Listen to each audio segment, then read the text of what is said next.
তো good morning guys, যেরকম question series চলছে ওরকম কোশ্চেন সিরিজ এখনও আজকে পড়বো। তো আমরা যে আওয়ার এনভায়রনমেন্ট আমাদের পরিবেশের যে কোশ্চেন সিরিজ 6 নম্বরটা পড়বো আজকে। আগের কোশ্চেন সিরিজগুলো তোমরা দেখে নিও।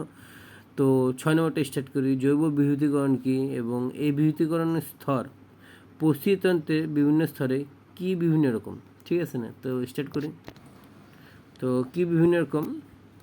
মাটির থেকে উদ্ভিদের দ্বারা খনিজ পদার্থ এবং জলের সঙ্গে রাসায়ন শোষিত হয়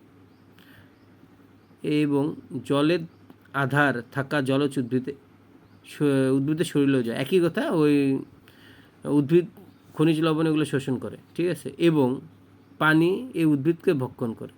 এইভাবে খাদ্য শৃঙ্খলে প্রবেশ করে, এইভাবে খাদ্য শৃঙ্খলটা স্টার্ট হয়। মানে উদ্ভিদ খনিজ লবণ শোষণ করে নিজেকে রেডি করে, আর এদিকে পানি ওকে ভক্ষণ করে, এইভাবে খাদ্য শৃঙ্খল স্টার্ট হয়।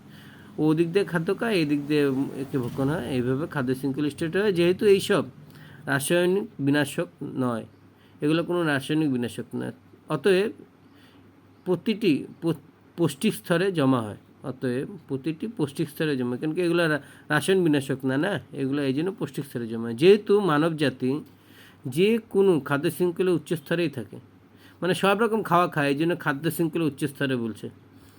তাই এই সব রাসায়নের সর্বাধিক ঘনত্ব আমাদের দেহে সঞ্চিত হয়। মানে আমরা যে কোনো খাদ্য শৃঙ্খলের সব জায়গায় সব কিছু খাই বলে আমাদের তোমার রাসায়নও বেশিই থাকবে, এই জন্য ঘনত্ব আমাদের শরীরে বেশি সঞ্চিত হয়। এই ঘটনাটি জৈব বিহুতীকরণ বলে। এই যে রাসায়ন যে সঞ্চিত হয়, এই ঘটনাটাকে জৈব বিহুতীকরণ বলে। বিহুতীকরণ কি এখন বুঝলে তো? ইংলিশে বলে বায়োলজিক্যাল ম্যাগনিফিকেশন হিসেবে পরিচিত। এইসব কারণে আমাদের খাদ্যশস্য যেমন গম, চাল, শাকসবজি, ফল এবং মাংসের কীটনাশকের কম বেশি পরিমাণও থাকে। কিন্তু এইসব কীটনাশক ধুয়ে বা অন্য কোনো উপায়ে পৃথক করা যায় না, ঠিক আছে? এগুলাও থাকে আমাদের শরীরে ঢুকে থাকে, ঠিক আছে? তো বুঝলে তুমি?